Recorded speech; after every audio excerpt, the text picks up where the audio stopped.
Hello बच्चों, आपका हमारे चैनल हिंदी वाणी में स्वागत है। पिछले भाग में हमने पढ़ा था कक्षा 7वीं की पाठ्य पुस्तक वसंत भाग 2 का 8वां पाठ। यह एक कविता है। कविता का नाम है शाम एक किसान। इस कविता के कवि सर्वेश्वर दयाल सक्सेना जी हैं। आज इस भाग में हम इस कविता से लिए गए अभ्यास के प्रश्नोत्तर पढ़ेंगे। हमारा पहला प्रश्न है, इस कविता में शाम के दृश्य को किसान के रूप में दिखाया गया है। यह एक रूपक है। इसे बचाने के लिए 5 एक रूपताओं की जोड़ी बनाई गई है, जिन्हें उपमा कहते हैं। पहली एक रूपता आकाश और साफे में दिखाते हुए कविता में आकाश का साफा यह वाक्य आया है। इसी तरह तीसरी एक रूपता नदी और चादर में दिखाई गई है, मानो नदी चादर सी हो, यानी चादर के जैसी हो। अब आप दूसरी, चौथी और 5वीं एक रूपताओं को खोजकर लिखिए।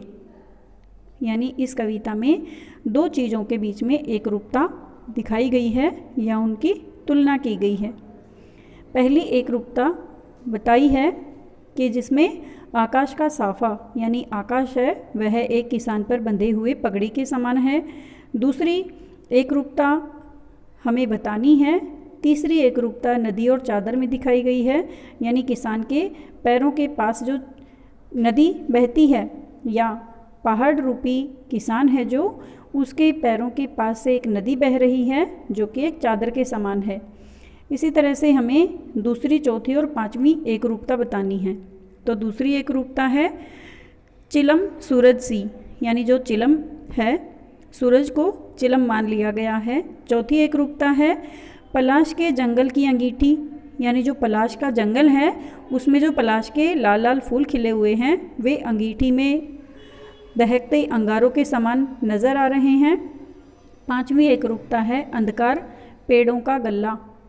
अंधकार को पेड़ों का गल्ला, पेड़ की जगह पर यहाँ पर भेड़ आना है। भेड़, अंधकार कैसा है?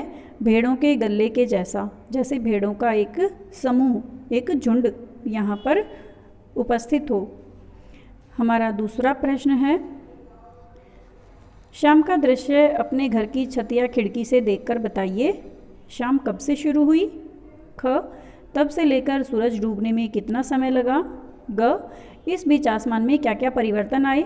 उत्तर है, शाम में घर की छत या खिड़की से देखने पर पता चलता है कि क, सूर्य के पश्चिम में पहुंचने के साथ साथ ही संध्या होने का रंगत होने लगता है। यानी जैसे ही सूरज पश्चिम दिशा में पहुंच जाता है तभी हमें पता चल जाता है कि अब रात होने वाली है। ख, शाम से सूरज के डूबने तक में लगभग 1 से 1.5 घंटे का समय लगा। यानी शाम से रात होने के बीच में लगभग 1-1.5 घंटे का समय ही लगता है। ग, इस बीच आसमान में लालिमा छा जाती है। नारंगी तथा बैंगनी रंग के बादलों से आकाश व दिशाएं ढक जाती हैं। यानी शाम के समय जो आसमान में बादल होते हैं उनका रंग बैंगनी तथा नारंगी सा रंग हो जाता है और धीरे धीरे अंधेरा छा जाता है और रात हो जाती है। हमारा तीसरा प्रश्न है, मोर के बोलने पर कवि को लगा जैसे किसी ने कहा हो, सुनते हो? नीचे दिए गए पक्षियों की बोली सुनकर उन्हें भी 1 या 2 शब्दों में बांधिए। कबूतर, कौवा, मैना, तोता, चील और हंस, इन सब पक्षियों की बोलियां बतानी हैं कि इनकी आवाज़ सुनकर कैसा लग रहा है कि ये क्या कह रहे हैं। कबूतर, कहाँ जा रहे हो? कौवा, सुनो, रात न होने दो। मैना, तुम मनमोहक हो।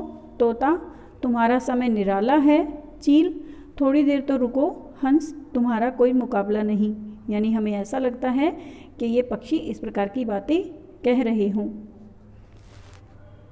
हमारा अगला प्रश्न है, कौन किस रूप में बैठा है? पहाड़ एक किसान के रूप में बैठा है। उसने सिर पर साफा बांध रखा है, चिलम पी रहा है तथा घुटने टेके हुए हैं। हमारा अगला प्रश्न है, जंगल में खिले पलाश के फूल कैसे प्रतीत होते हैं? उत्तर है, जंगल में खिले फूल जलती अंगीठी की भांति लाल लाल प्रतीत होते हैं। हमारा अगला प्रश्न है, अंधकार दूर सिमटा कैसा लग रहा है? उत्तर है, अंधकार दूर सिमटा भेड़ों के गल्ले के समान लग रहा है, जैसे भेड़ें इकट्ठी होकर एक समूह बनाकर बैठ गई हों। हमारा अगला प्रश्न है, इस कविता में किस वातावरण का चित्रण है? उत्तर है, इस कविता में जाड़े की संध्या के वातावरण का चित्रण है, यानी सर्दियों की ऋतु में जब शाम का समय होता है तो इसी प्रकार का होता है। अगला प्रश्न है, दूर फैला अंधकार कैसा दिख रहा है?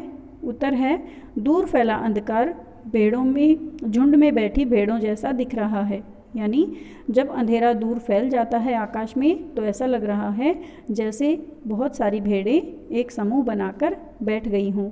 उम्मीद है बच्चों आपको अभ्यास के ये प्रश्नोत्तर समझ में आ गए होंगे। यदि आपको हमारा यह वीडियो पसंद आया तो इसे ज़रूर अपने दोस्तों को शेयर करें। धन्यवाद।